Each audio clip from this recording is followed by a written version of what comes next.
अवधूत चिंतन श्री गुरुदेव दत्त।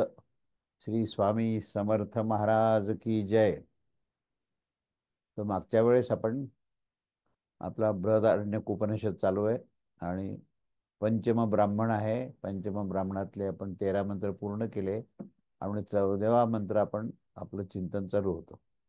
तेव्हा या 14व्या मंत्राचा आपण पुन्हा एकदा पुनरावृत्ती करू आणि त्यांचं पुढे जाऊया. तेव्हा 14व्या मंत्रामध्ये विषय असा होता की 3 अन्नरूप प्रजापतीचे हे षोडश कल हे संवत्सर रूपाने असतात, असा हा विषय आहे. म्हणजे त्याचे जे 3 अन्नरूप कोणते कोणते आहेत तर ह्या षोडश कलेमध्ये आहेत आणि ते त्या षोडश संवत्सर रूपाने त्याचा निर्देश आहे.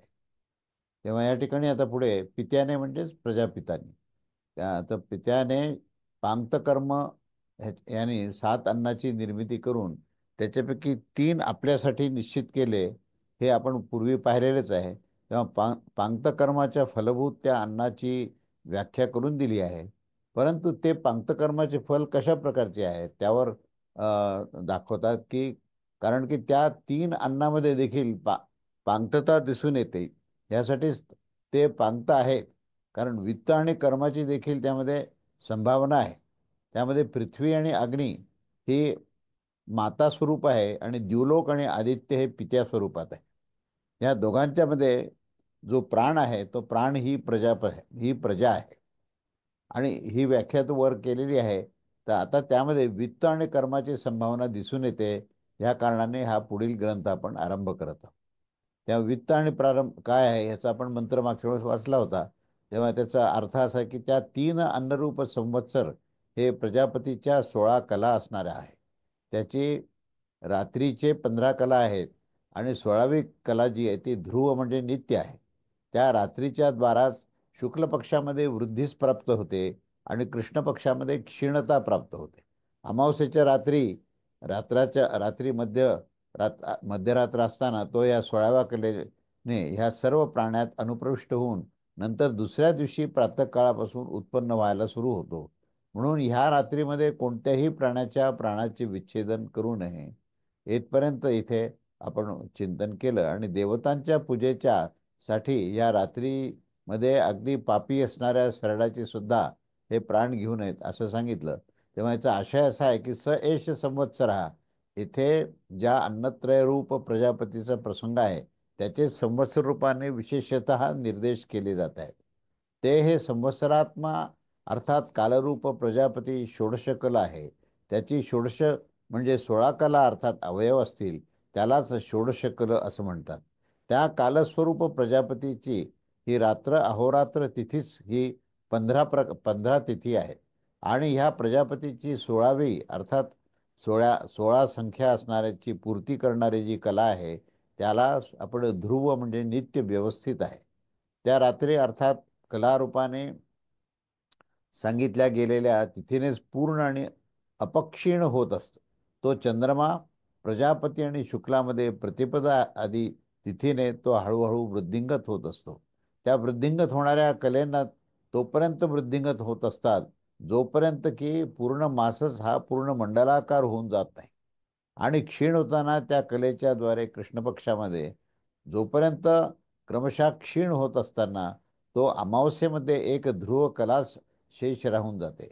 तेव्हा ह्या कालस्वरूप प्रजापती अमावस्याम रात्री म्हणजे अमावस्येमध्ये रात्रीच्या सवयी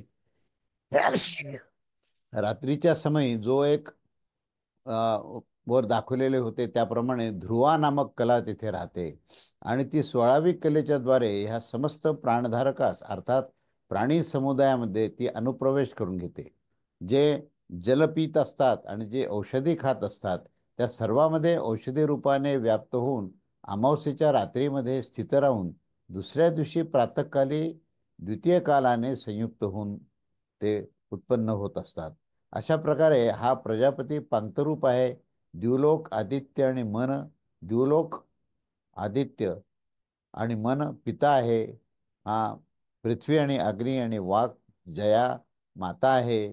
त्या दोनही माता पित्याची प्रजा ही प्राण आहे आणि चंद्रमाची तिथी म्हणजे कला जी आहे ती वित्त आहे.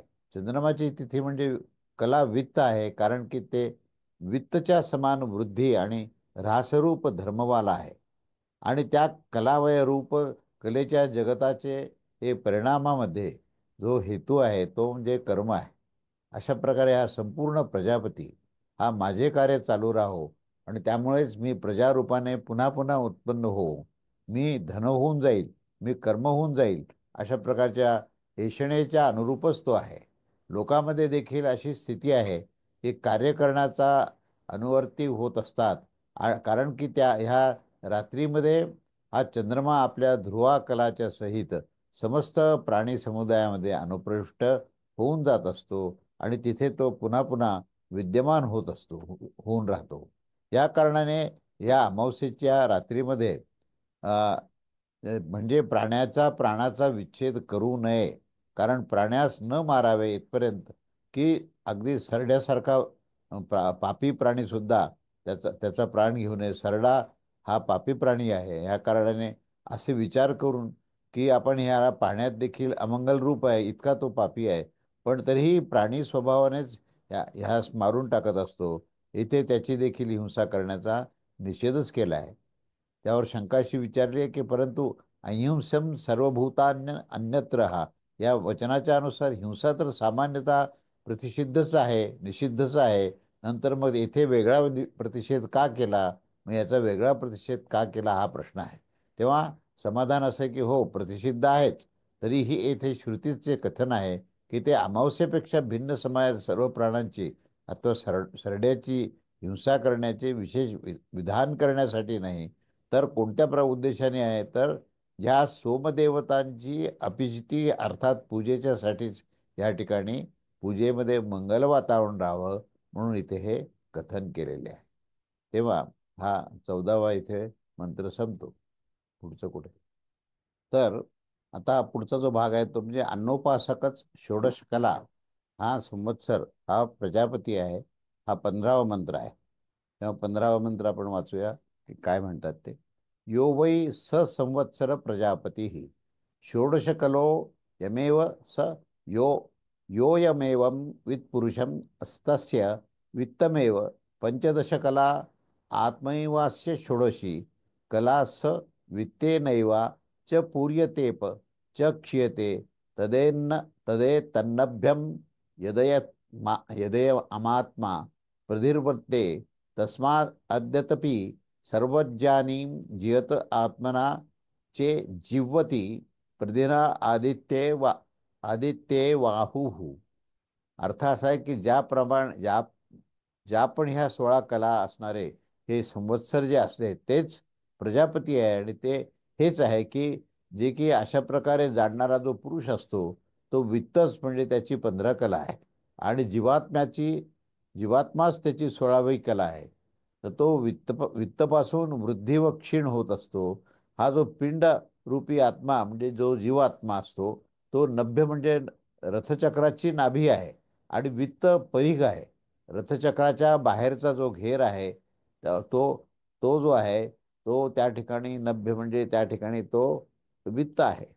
तर रथचक्राच्या बाहेरचा घेर ह्यालाच ही नेमी आहे आणि त्या कारणाने जर पुरुष हा सर्वस्व हरणाच्या कारणाने ऱ्हासास प्राप्त होऊन जाईल, परंतु शरीरामध्ये जिवंत राहून तर असे म्हणत आहेत की केवळ परिघानेच ते क्षीण होत असते.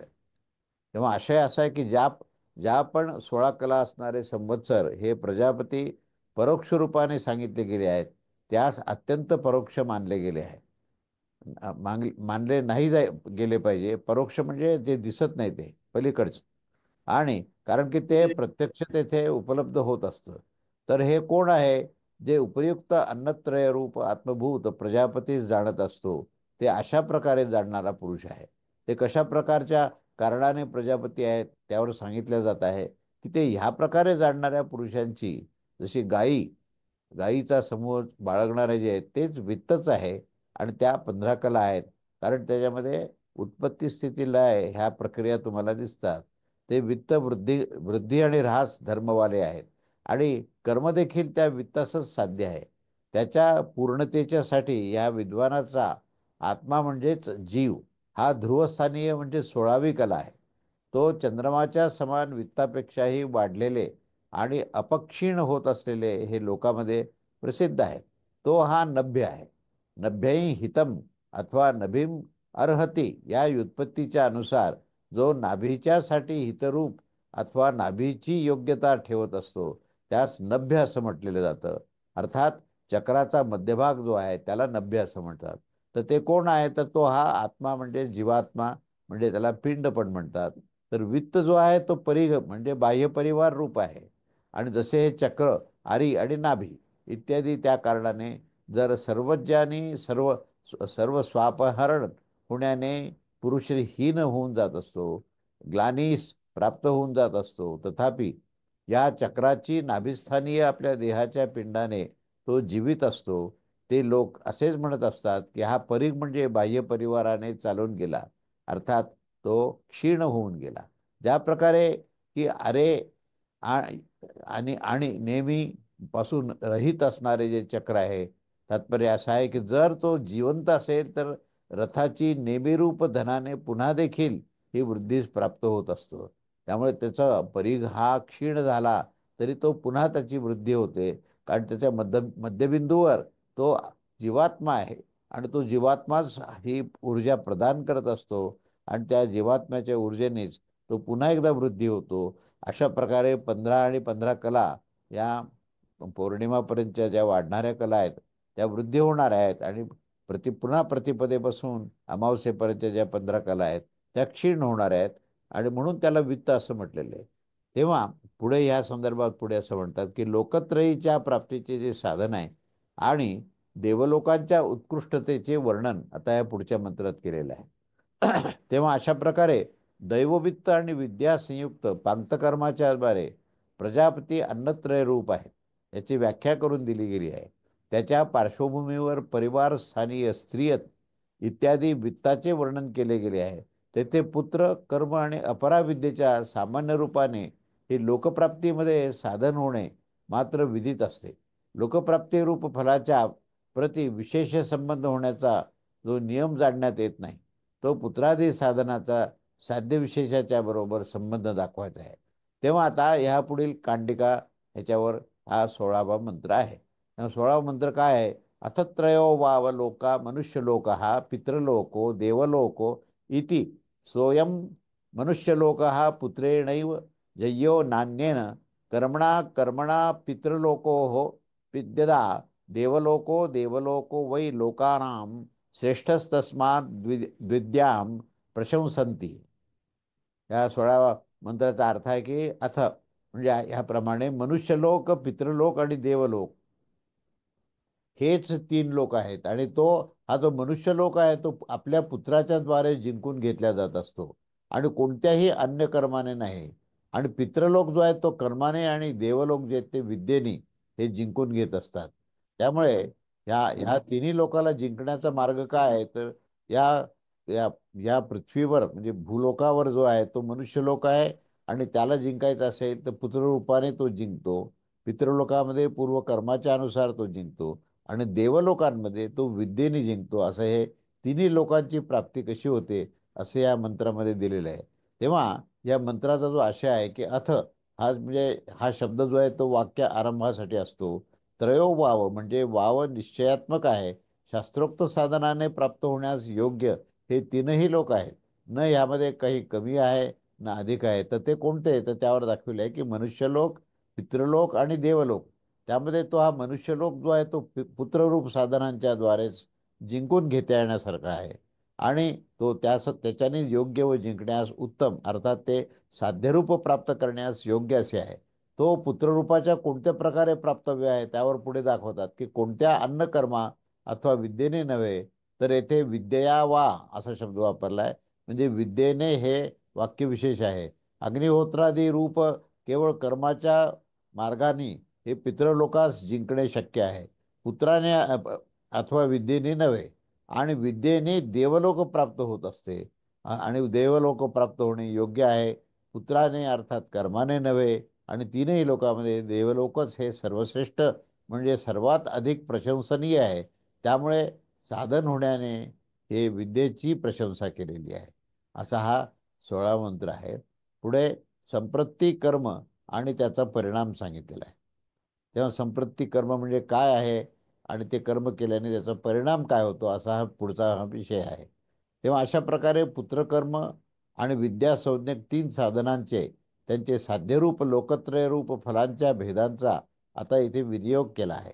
स्त्री व पुत्र आणि कर्माच्यासाठीच होण्याच्या कारणाने काही पृथक साधन नसते, त्यामुळे त्याचे वेगळे वर्णन केले गेले नाही. वित्त देखील कर्माचेच साधन होण्याच्या कारणाने ते वेगळे साधन नसते. विद्या आणि कर्म आपल्या स्वरूपाची निष्पत्ती होण्याच्या आणि लोकजयाचे हेतू हे असतात. म्हणजे त्यामध्ये प्रामुख्याने जर आपण पाहिलं तर विद्या आणि कर्म आहे. विद्येने देवलोक आहे आणि कर्माने पितृलोक आहे आणि कर्म जे आहे ते या भूलोकातच केलं जातं. त्यामुळे प्रामुख्याने लोकजयाचे लोकजयाचं जर हेतू असेल, तिन्ही लोकांना जर जय मिळवायचं असेल तर तुम्हाला विद्या आणि कर्म हेच प्रामुख्याने आहेत. परंतु पुत्र जे आहेत ते अक्रियात्मक आहे. तर कशा प्रकारे लोकजयाचे हेतू असतो असं जाणलं जात नाही. म्हणून हे दाखवण्याचे आहे व हे पुढील ग्रंथ आरंभ करतो. आणि पुढील मंत्र जो आहे हा 17वा मंत्र, हे 17व्या मंत्रामधून हे पुढे दाखवलेलं आहे.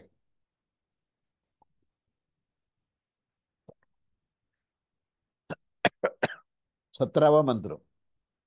अथातः संप्रत्तिर्यदा वैश्यन्य मन्येत यम पुत्रामहत्वं ब्रह्मत्वं यज्ञस्त्वं लोक इति स पुत्रः प्रत्याहाहं ब्रह्माहं यज्ञोहं लोक इति यद्वै किंचानुक्तं तस्य सर्वस्य ब्रह्मेत्येकतः ये वैके च यज्ञास्तेषां सर्वेषा यज्ञ इत्येकाते ये वै केच लोकस्तेषां सर्वेषां लोक इत्येत तेतावद्वा इदं सर्वमेतन्मा सर्वं सन्निमित्तो भुनजतीति तस्मात् पुत्र मनुशिष्टम लोकम नाहुस्तस्माद्देन मनुषासति सपुत्र विशति स यद्यनेन कि किंचित दक्षतया कृतं भवति तस्मादेनं सर्वस्मात् पुत्रो मुञ्चति तस्मात् पुत्रो नामस पुत्रेणैव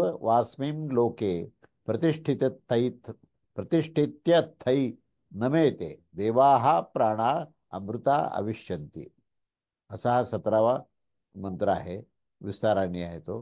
त्याचा अर्थ आपण पाहूया की आता संप्रती सांगितलेलं आहे. संप्रत कर्म म्हणजे काय आणि संप्रती त्या संदर्भामध्ये ह्या मंत्रामध्ये विवेचन केलं आहे. जेव्हा पिता हे समजत असतो की मी मरणार आहे, त्यावेळेस तो पुत्रास सांगतो की तू ब्रह्मा आहेस, तू यज्ञ आहेस, तू लोक आहेस. आणि तो तो पुत्र देखील त्याच्या बदल्यात असं म्हणत असतो की मी ब्रह्मा आहे, मी यज्ञ आहे, मी लोक आहे. जे काही देखील स्वाध्याय आहे त्याचा त्या सर्वांचं ही ब्रह्म हीच त्या ठिकाणी एकता आहे. ब्रह्मतत्वामध्येच ह्या तिन्ही गोष्टीची एकता आहे. जे काही देखील यज्ञ असतं त्यांची यज्ञ हीच एकता आहे आणि जे काही देखील लोक असतात त्यांची लोक हीच एकता आहे. आणि इतकीच ही गृहस्थ पुरुषाची सर्व कर्तव्य आहेत. नंतर पिता असे मानायला लागत असतो की माझ्या या भारास घेऊन या लोकातून जाण्यावर हे माझे तू पालन कर. म्हणजे आता ह्याचा मृत्यू जवळ आलेला आहे पित्याचा आणि तो म्हणतो की माझ्यावर अंगावर जी काही जबाबदारी आहे त्या मी तुला देऊन मी आता इथून निघून जाणार आहे. म्हणून अशा प्रकारे अनुशासन केलेल्या पुत्रास लोकप्राप्तीमध्ये हितकर म्हणत असतात. त्यापासून पिता त्याचे अनुशासन करत असतो. अशा प्रकारे जाणणारा तो पिता जेव्हा या लोकापासून जात असतो तो आपल्या त्याच प्राणाच्या सहित पुत्रामध्ये व्याप्त होऊन जातो. जर कोणताही कोणछिद्र प्रमादाने त्या पित्याच्या द्वारे कोणतेही कर्तव्य गेल्या नाही तर त्या सर्वापासून पुत्र त्यांना मुक्त करून देत असतो. त्यामुळे त्याचे नाम पुत्र आहे. तेव्हा तो पिता पुत्राच्या द्वारेच ह्या लोकात प्रतिष्ठित होत असतो आणि नंतर त्यामध्येच तो हिरण्यगर्भ संबंधी अमृत प्राण प्रवेश करत असतात. त्या पुत्राचं आणि पित्याचं या ठिकाणी नातं दिलेलं आहे की पुत्र जो आहे तो पित्याच्या मृत्यूच्या पूर्वीच त्याच्या सर्व प्रकारच्या जबाबदाऱ्या आपल्या खांद्यावर घेतो आणि पित्याला तो मुक्त करत असतो. असे पुत्राचं कार्य आहे, त्यालाच पुत्र असं म्हणतात, असं या ठिकाणी सांगितलेलं आहे. तेव्हा या मंत्राचा आशय असा आहे की संप्रती संप्रदानास म्हणतात. संप्रती म्हणजे हे पुढे म्हटलं गेले आहे की कर्माचंच ते नाम आहे. पिता व पुत्रामध्ये आपल्या व्यापारास अशा प्रकारे संप्रदान करत असतो. त्यामुळे हे कर्म जे आहे ते संप्रती नामाने नाम असणारे असते. आणि त्या कोणत्या वेळी केले पाहिजे, तर यावर श्रुती सांगते की तो पिता ज्या समयी कर्म करण्यासाठी तयार होत असतो, अर्थात अरिष्ट म्हणजे मरणाच्या पूर्वीच इत्यादी पाहून असे समजत असतो की आता मी मरेन, तेव्हा ह्या समयी पुत्रास बोलावून अशा प्रकारे सांगतो की तू ब्रह्मा आहेस, तू यज्ञ आहेस, तू लोक आहेस. अशा प्रकारे सांगितलं गेल्यावर तो पुत्र उत्तराच्या निमित्ताने सांगत असतो की तो शिक्षित होण्याच्या कारणाने पूर्वीपासूनच तो हे सर्व तत्व जाणत असतो. आणि तो म्हणतो मला हे केले पाहिजे. यामुळे तो काय सांगतो की मी ब्रह्म आहे, मी यज्ञ आहे, मी लोक आहे. आणि हे तिन्ही पृथक पृथक वाक्य आहेत. या वाक्यांचा अर्थ अत्यंत गूढ आहे असे समजून श्रुती याची व्याख्या करण्यासाठी प्रवृत्त होत असते. जे काही अविशिष्ट अनुक्त अर्थात अध्ययन केलेले आणि अध्ययन न केलेले असते, त्या सर्वांची ही ब्रह्म या पदामध्ये एकता असते. तात्पर्य असं आहे की जे भेदविषयक स्वाध्याय कार्य इतक्या वेळेपर्यंत माझ्यासाठी कर्तव्य होते, ते आजच्या नंतर त्वम ब्रह्म त्वम कर्तुक होते. अर्थात तू त्याचे करणारा आहेस. आता तुझ्यावर ही पूर्ण जबाबदारी आहे आणि माझ्याद्वारे अनुष्ठेय म्हणजे करण्यास योग्य जे काही देखील अनुष्ठित कृत आणि अनअनुष्ठित अकृत यज्ञ होते, ते सर्व यज्ञाची त्वम यज्ञ हा असे म्हणून तू यज्ञ आहेस या वाक्याने यज्ञ हा या पदाची एकता सांगितलेली आहे. अर्थात जो यज्ञ आतापर्यंत केला जाणार आहे ते आता तुझ्याद्वारे केला जाणार आहे. आणि जे कोणी देखील माझ्याद्वारे जिवंत जाणण्यास योग्य होऊन जिवंत झाले अथवा न जिवंत झाले, तरी त्या सर्व लोकांची त्वम लोकहा या वाक्याने लोकह पदामध्ये एकता असते. आता आजपासून पुढे असणाऱ्यासाठी अध्ययन यज्ञ आणि लोकजयासंबंधी कर्तव्याचा संकल्प मी तुझ्यावर सोपवून दिला आहे. आणि आता मी यांच्या कर्तव्याच्या बंधनविषयक संकल्पापासून मी आता मुक्त होऊन गेलो. शिक्षित होण्याच्या कारणाने त्या पुत्राने देखील सर्वच त्या प्रकारे समजून घेतले. आणि येथे श्रुतीने ही गोष्ट ही पित्याच्या अशा अभिप्रायास मानूनच सांगितले आहे की गृहस्थ पुरुषासाठी ह्या जे काही कर्तव्य असते ते इतकेच आहे की वेदाचे अध्ययन केले पाहिजे, यज्ञाचे यजन केले पाहिजे आणि लोकावर जय प्राप्त केला पाहिजे. एतन्मा सर्वम सन्नयम इत्यादीचा अभिप्राय असाच आहे की हा पुत्र जो आहे तो स्वयं हे सर्व काही होऊन अर्थात माझ्या अधीन राहणारे या सर्व भारास माझ्यापासून घेऊन आपल्यावर ठेवून ह्या लोकापासून गेल्यावर माम अभुनज्जत माझे पालन करेल. आणि येथे लुट्टाच्या अर्थामध्ये लंग लव म्हणजे लकाराचाच प्रयोग केलेला आहे. कारण की वेदामध्ये कालाचा नियम नसतो. कारण की अशा प्रकारे संपन्न कर्तव्यभाराने युक्त झालेला पुत्र जो आहे तो आपल्या या पित्याच्या या लोकांच्या कर्तव्याच्या बंधनापासून पित्यास मुक्त करत असतो. आणि या कारणाने ब्राह्मणगण अशा प्रकारे अनुशिष्ट सुशिक्षित केले गेलेल्या पुत्रास लोक्यपित्यासाठी लोकांमध्ये हितकर दाखवत असतात. आणि ह्या कारणाने ह्या आशयाने की हे आमच्यासाठी लोक्य व्हावे, पितृगुण पुत्राचे अनुशासन करत असतात. अशा प्रकारे ह्या जाणण्यावाल्यांना पुत्रास ज्यांनी आपले कर्तव्याचा संकल्प सोपून दिला आहे, जो पिता ज्या समयी ह्या लोकांपासून जात असतो म्हणजे मृत्यूस प्राप्त होत असतो, तेव्हा तो ह्या प्राकृत वाक मन आणि प्राणापासूनच तो पुत्रामध्ये प्रविष्ट म्हणजे पुत्रामध्ये अविष्ट अर्थात व्याप्त होऊन जात असतो. अध्यात्म परिच्छेद रूप हेतूची निवृत्ती होऊन जाण्याच्या कारणाने वाक मन आणि प्राण आपल्या पृथ्वी अग्नी इत्यादी अधिदैविक रूपाने या फुटलेल्या घडाच्या अंतर्वर्ती दीपकाच्या प्रकाशाच्या समान सर्वांस व्याप्त होऊन जात असतात. आणि त्या प्राण्यांच्या बरोबर पिता देखील सर्वात व्याप्त होऊन जात असतो. कारण की ते वाक मन आणि प्राणाच्या स्वरूपभूत आहेत. पित्याची अशी भावना होती की मीच अध्यात्मादी भेद विस्ताराखाली अनंत वाक मन आणि प्राण आहे. आणि म्हणून पित्याच्या त्या प्राणामध्ये अनुवृत्त होऊन जात असतो. आणि त्या कारणाने हे ठीकच सांगितले आहे की या प्राणाच्या बरोबर तो पुत्रामध्ये व्याप्त होऊन जात असतो. कारण की तो सर्वांचा आणि पुत्राचा देखील आत्मा होऊन जात असतो. यापासून हे प्रतिपादित होत आहे की ज्या पित्याचे अशा प्रकारे अनुशासन केलेल्या ह्या पुत्रास तो पुत्र होत असतो, तो पुत्ररूपाने ह्या लोकामध्ये विद्यमान राहत असतो. तो पिता जो आहे तो पुन्हा एकदा त्या पुत्राला व्याप्त करून पुन्हा त्याचं जीवन हे सातत्याने चालू राहतं आणि तो पुत्ररूपाने तो परत एकदा विद्यमान होतो, असं या ठिकाणी विवेचन केलेलं आहे. तेव्हा त्या पुत्ररूपाने ह्याच लोकांमध्ये तो विद्यमान राहत असतो. अर्थात त्यास मेलेला आहे असे मानले नाही पाहिजे, कारण त्या तो अमरतत्वाशीच तो संबंधित आहे. तो त्या आत्मतत्वाशीच संबंधित असल्यामुळे तो पुन्हा पुन्हा जन्ममृत्यू केवळ त्या देहाच्या निमित्ताने करतो, पण तो आत्मस्वरूपामध्ये मात्र अमृततत्व प्राप्त झालेला असतो. म्हणून त्याला मृत्यू होतो आणि त्याचा जन्म होतो असंही मानलं नाही पाहिजे, असे या ठिकाणी सांगितलं आहे. तेव्हा असेच या अन्य श्रुतीमध्ये देखील सांगितलं आहे की त्याचा हा दुसरा आत्मा पुण्यकर्माच्या साठी प्रतिनिधी बनून दिले जात असतो इत्यादी. तेव्हा श्रुती पुत्राचे निर्वचन म्हणजे व्युत्पत्ती दाखवत आहे की तो पुत्र कोण आहे. तर तो पुत्र जर कधी त्याच्या या पित्याद्वारे अक्षण म्हणजे छिद्र असावधानी च्या मध्यभागी कोणी कर्तव्य केल्याविनाच अपूर्ण राहून जात असतो, तर तो पित्याद्वारे न केलेले हे लोकप्राप्तीच्या प्रतिबंधरूप त्या समस्त कर्तव्यरूप बंधनाने त्या सर्वांचा स्वयं अनुष्ठान करताना त्याचीही परिपूर्ती करून तो पित्यास मुक्त करून देत असतो. म्हणून तो पुत्र कारण म्हणजे पुत्राच्याद्वारे पित्याचे त्राण करत असतो. ह्या कारणाने पुत्र म्हणविला जातो. म्हणजे पुत्राची व्याख्याच त्यांनी सांगितली की जो सर्व भार पित्याचा आपल्या अंगावर घेतो आणि जे काही अर्धवट कर्म झालेले आहे किंवा जे केलेलेच नाही कर्म आहे त्या सर्वाची तो जबाबदारी घेतल्यामुळे तो आपल्या पित्यास मुक्त करतो आणि मुक्त झालेला पिता जो आहे तो पुन्हा एकदा एक व्याप्त स्वरूपामध्ये आत्मस्वरूपात गेला तर सर्व व्याप्त होतो आणि तो आपल्या पुत्रालाही व्याप्त होऊन पुत्राच्या माध्यमातून तो पुन्हा एकदा आयुष्य जगत असतो. असं असं जो धारण करतो आणि अशा प्रकारची जबाबदारी जो घेतो त्यालाच पुत्र असं म्हटलेलं आहे. आणि त्या पुत्राचे पुत्रत्व हे ह्या जबाबदारीमध्ये सिद्ध होतं. तेव्हा ते पुत्राचे पुत्रत्व जे आहे ते पित्याच्या छिद्रांची पूर्ती करून त्याचे त्राण करत असतो. अशा प्रकारे हे पुत्राच्या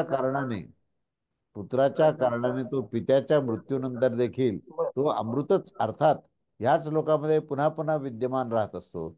अशा या प्रकारे पुत्राच्या द्वारे पिता ह्या मनुष्य लोकावर जय प्राप्त करत असतो. विद्या आणि कर्माच्या द्वारे ज्या प्रकारे तो देवलोक आणि पितृलोकावर त्याच्या स्वरूपलाभाची सत्ता मात्राने विजय प्राप्त करून घेत असतो, त्याच प्रकारे तो करू शकत नाही. विद्या आणि कर्म देव आणि पितृलोकांच्या स्वरूपलाभाच्या शिवाय पुत्राच्या समान कोणत्या तरी व्यापारानंतरची अपेक्षा ही लोकजयाच्या हेतू नसतो, तर मग त्याची संपत्ती कर्म केले आहे असं या ठिकाणी म्हटलं आहे. तेव्हा त्या पित्यामध्ये हे वाघ इत्यादी दैव हिरण्यगर्भासंबंधी जे अमृत अमरण धर्मा प्राण हा त्यात अविष्ट झालेला असतो. म्हणजे या ठिकाणी अमरतत्वाचं त्या ठिकाणी रहस्य सांगितलंय की अमरतत्व हे कसं आहे तर त्यामध्ये सातत्य आहे, सर्वव्याप्ती आहे आणि देह हे निमित्त मात्र हे दिसतात. तेव्हा पिताच पुत्र रूपाने पुन्हा एकदा हा जगत असतो आणि पिता पुत्र ही श्रंखला अखंडपणे चालू असते असं ह्या मंत्रामध्ये विशेषत्वाने सांगितलं आहे. तेव्हा ही संपत्ती कर्म काय आहे आणि त्याचा प्रभाव काय आहे हे आपण ह्या ठिकाणी पाहिलं आपण. तेव्हा आता पुढे ही संपत्ती कर्मकर्त्याच्या मध्ये वाघ इत्यादी प्राणांच्या आवेशाचे प्रकार सांगितले. ते संपत्ती कर्म करण्यामध्ये वाणी आणि इतर प्राण वगैरे यांचे काय आविष्कार होतात, त्यांचे आवेश काय आहेत याचा इथे उहापोह केलेला आहे. तेव्हा ह्याचं पूर्वपीठिका अशी की कशा प्रकारे आविष्ट होत असतात तर पृथिव्ययी चैनम इत्यादी श्रुती दाखवेल की अशा प्रकारे श्रुतीने स्वयंच पुत्र कर्म आणि अपराविद्येस मनुष्यलोक पितृलोक आणि देवलोकांच्या प्राप्तीचे साधनरूप दाखविले आहे. येथे काही वाचाळ लोक श्रुती प्रतिपादित विशेष अर्थास न समजता पुत्रादी साधनांची मोक्षार्थता दाखविली आहे, परंतु श्रुतीने ही माझी स्त्री हो इत्यादी पांक्तकर्म देखील सांगितलं आहे आणि ह्या उपक्रमाने आणि पुत्राधिकाच्या मनुष्यलोकादी साध्यविशेषामध्ये विनियोग करण्याच्या रूपाने उपसंहाराने त्याचे मुख बंद करून दिले आहे. या कारणाने हे सिद्ध झाले की ऋणत्रयाचे प्रतिपादन करणाऱ्या श्रुतीचा अधिकार हा अज्ञानी आहे आणि तो परमवेत्ता नाही, असं पुढे असं तो कोणी म्हणेल तर ते अयोग्य आहे. पुढे श्रुती सांगते की आम्ही ज्यांचे आत्माच लोक आहेत आणि प्रजेने काय करायचे इत्यादीबद्दलचं विवेचन त्या ठिकाणी आलं आहे. तेव्हा अन्य कोणाकोणाचे असे मत आहे की पितृलोक आणि देवलोकांना जिंकणे देखील हे पितृलोक आणि देवलोकास निवृत्त होणे आहे. म्हणून समुच्चयपूर्वक अर्थात एकत्र बरोबरच अनुष्ठान केलेल्या या पुत्र कर्म आणि अपराविद्येद्वारे या तीनही लोकांपासून निवृत्त झालेला जो पुरुष आहे तो परमात्म ज्ञानाच्या द्वारे मोक्ष प्राप्त करून घेत असतो. अशा प्रकारे त्यांचे मत असते की पुत्रादी साधन देखील हे परंपरेने मोक्षाच्या साठीच आहे आणि त्याचे देखील मुख जे आहेत ते बंद करण्यासाठी ही पुढील श्रुती ज्यामध्ये संप्रती कर्म केले आहे आणि त्या पुत्रवान कर्मठ व त्रज्ञात्म विद्येच्या ज्ञात्यास मिळणारे जे फळ दाखवण्याकरता हे प्रवृत्त होते. आणि असे सांगता येऊ शकत नाही की हे फलच मोक्षफल आहे, कारण की ह्या अन्नत्रयाचा संबंध आहे आणि अन्नमेधा व तपाचे कार्य आहे, कारण की ते ह्यास पुन्हा पुन्हा उत्पन्न करत असतं असं श्रुतीचंच वचन आहे, हे आपण पाहिलं आहे. आणि जर ते यांना उत्पन्न केले जात असते तर ते क्षीण होऊन जातील, कारण जिथे उत्पत्ती आहे त्या ठिकाणी क्षीण होणं हा सुद्धा त्याचा धर्म आहे. अशा प्रकारे त्यांचा क्षय देखील हा ऐकला गेलेला आहे. आणि त्रयम वा इदम असे सांगून नामरूप आणि कर्मात्मक रूपाने याचा पुढे उपसंहार केला आहे. तेव्हा ह्या वाक्याने देखील असं जाणलं जाऊ शकत नाही की हे जे तीन साधन मिळून कोणाच्या तरी मोक्षासाठी ते होत असतं आणि कोणाच्यासाठी त्रज्ञात्मक रूप फळ देणारे असतं, असं. कारण की पुत्रादी साधनांचे हे त्रज्ञात्मक फळ दाखवतानाच हे वाक्य इथे समाप्त होतं. तेव्हा या विवेचनाच्या संदर्भातलं आता आपण काय मंत्र आहे ते पाहूया. मंत्र क्रमांक 18. तेव्हा काय म्हटलं की पृथिवी चैतमग्नेश्च दैवी वागा विशती सा वै देवी वाग्यया यज्ञदेव वदती तत् तत् ततत्त भवती. अर्थ असा आहे त्याचा की पृथ्वी आणि अग्नीने यामध्ये दैवी वागचा आवेश होत असतो. दैवी वाग तोच आहे की ज्याच्यापासून पुरुष जे जे काही बोलत असतो ते तेच होतं, म्हणजे ती वाक्सिद्धी एक प्रकारे त्याला प्राप्त होतंय. आणि ती वाक्सिद्धी प्राप्त होण्याकरता पृथ्वी आणि अग्नी यामध्ये त्या दैवी वागचा आवेश होत असतो. तेव्हा दैवी वागचा आवेश काय आहे हे याच्यामध्ये स्पष्ट केलं आहे की याचा संबंध पृथ्वी आणि अग्नीशी आहे. आणि पृथ्वी आणि अग्नीच्या मध्ये ज्यावेळेस वाणी प्रविष्ट होते त्यावेळेस ती वाणी कशी होते तर ती दैवी वाणी होते. आणि त्याच्यापासूनच पुरुष जे काही बोलतो ती वाक्सिद्धीमुळे तेच सत्य होत असतं, असा याचा अर्थ आहे. तेव्हा याचा आशय काय आहे की पृथ्वी आणि अग्नीने या संप्रती कर्म करण्याच्या मध्ये दैवी अधिदैविक वाकचा आवेश होत असतो. पृथ्वी आणि अग्निरूपा दैवी वाक हे सर्वच वाणीचे उपादानभूत आहे. आणि निश्चितच ही ती आध्यात्मिक दैहिक आसक्ती आणि दोषांनी आक्त आहे. म्हणून आवरण व्यवधानाचा निवृत्त होण्याच्या ज्याप्रमाणे जल आणि प्रकाश पसरून जात असतो, अगदी त्याच प्रकारे विद्वानाचे त्या आध्यात्मिक आसक्तिरूप दोषास निवृत्त होऊन जाण्यावर तो त्यामध्ये अविष्ट होऊन जात असतो. यानेच आज सांगितलं की त्यामध्ये पृथ्वी आणि अग्नी ह्यामुळेच दैवी वाकचा आवेश निर्माण होतो. तो दैवी वाक ही अनृतादी दोषाने रहित होऊन शुद्ध होऊन जात असतो. ज्या दैवीवाणीने तो आपल्या दुसऱ्यासाठी जे जे काही सांगत असतो ते तेच होत असतं आणि तेच तेच होऊन जात असतं. अशा प्रकारे ती वाक्सिद्धी त्या ठिकाणी दिसते. अर्थात ती वाणी जी आहे ती अमोघ प्रतिबंधरहित होऊन जाते आणि ती वाणीच ही देववाणी आपल्याला म्हणता येईल. तेव्हा ह्या मंत्रामध्ये 18व्या मंत्रामध्ये हेच सांगितलं आहे की तिथे अखंडपणे ही वाक्सिद्धी ही अग्नी आणि पृथ्वीमुळे निर्माण होते. इथे आपण थांबूया. अवधूत चिंतन. श्री गुरुदेव दत्त. श्री स्वामी समर्थ महाराज की जय.